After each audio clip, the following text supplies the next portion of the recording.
எல்லாருமே பண்ற ஒரே ஒரு தப்பு, இறைவன் எங்கோ ஒரு இடத்தில் இருக்கின்றார், நான் பண்ற இந்த சின்ன சின்ன தப்பு தெரிய போதா அப்படின்னு நினைச்சுக்கிட்டு நம்ம ஒவ்வொரு தப்பா பண்றோம்ல, அதை விட முட்டாள்தனம் வேற எதுவுமே இந்த உலகத்துல கிடையாது அப்படின்னு நான் சொல்ல முடியும்.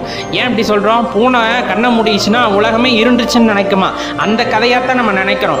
இறைவன் 7 கடல் தாண்டி 7 வானம் தாண்டி எங்கேயோவெல்லாம் இல்லை, இறைவன் உனக்குள்ளதான் இருக்காரு. இதை முதல்ல நம்ம புரிஞ்சுக்கணும். அப்ப இறைவன் எங்க இருக்காரு அப்படின்னா, நள்ளிரல் நட்டம் பயின்ற ஆடும் நாதனே அப்படின்னு உங்களுக்குள்ளதான் இருக்கார். நீ செய்கின்ற பாவ புண்ணியங்களுக்கு ஏற்பத்தான் அதற்கான பலனும் விளைகின்றன அப்படிங்கிறத எல்லாருமே ஞாபகம் வச்சுக்கணும். அதான் பலர் சொல்ல நீங்க கேட்டிருப்பீங்க, சிவாய நம என்பவருக்கு அபாயம் ஒரு நாளும் இல்லை அப்படிம்பாங்க. அந்த மந்திரம் அவ்வளவு உயரிய மந்திரம். அதே போலதான் பார்த்தீங்கன்னா திருமூலர் சிவனுக்கான அந்த மூல மந்திரத்தை எடுத்து சொல்றார். என்னன்னு சொல்றார்?